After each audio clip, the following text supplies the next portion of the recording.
Ang alien na pasmado ang bunganga. Beep, beep, beep, beep, beep. Ang tagalupa na viral ang mukha. Bip, bip, bip, bip, bip. Bumibip, bip, bip, bip, bip, bip, bip, bip, bip, bip, bip, bip na ba? Ang lahat. Martian. Beep, beep, beep, beep. Enrico Pañero. Bip, bip, bip, bip, bip. Beep, beep, beep, Bip, bip, bip, bip, bip.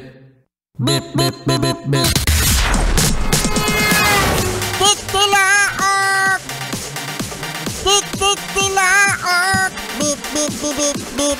Ito na ang 101.1 Yes FM Balitang Uy!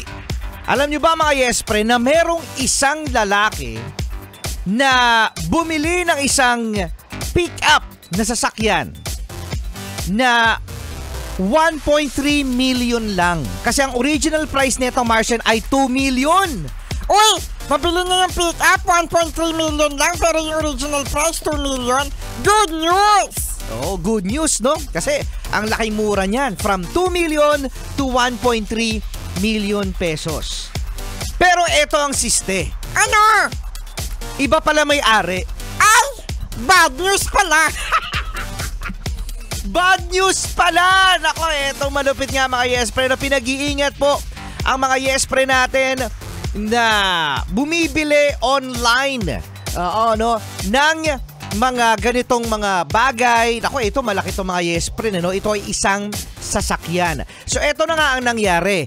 Ang buyer mga Yes Friend ay mula pa sa Zamboanga City. Ang layo dahil nga sa meron dito sa Quezon City siya nabalitaan sa social media na murang sasakyan, lumipad siya all the way from Zamboanga to Quezon City. At nagkita pa sila ng ahente mga Yes Friend, nagpicture-picture pa nga Uy, ang saya-saya nila sa picture! Masaya pa sila sa picture. So ngayon, done deal. Okay, so naibigay ng buyer itong 1.3 million pesos doon sa nagbebenta ng sasakyan. Ngayon ay naiuwi niya na sa Zamboanga City ang pick-up. Nagulat na lamang yung nakabili dahil sa pinuntahan siya ng bangko. La, anyari?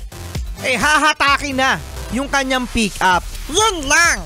Oo, so ngayon nagtaka itong si buyer kung bakit hatakin yung pickup kasi nabili niya na yun Yun pala, sa iba pa nakapangalan. Hala! Ang dami namang name yan. Oo, marami talagang name. So ito malupit mga Yes Friend.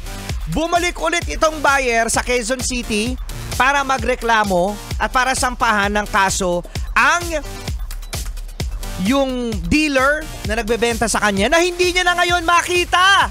Hanapin mo ko! Yari tayo niyan mga Yes Friend, no? At ngayon mga Yes Friend ay iniimbestigahan din ang mismong ahensya kung saan nakita yung mga papeles dahil sa original, no? Legit ang mga papeles na napakita doon sa buyer. So ito yung mahirap mga Yes Friend, ano? Sa mga bumibili na nakakakita ng sobrang mura, parang too good to be true, ika nga. Kaya mga Yes Friend, again, mag-ingat dahil sa minsan nakakasilaw nga naman ang mga discount at laki ng matitipid natin. Yun pala, Goyo! Budol is real! Yun lang. Mga Yes Friend, kasama nyo pa rin Enrico Pañero at Martian! Ang cute ko!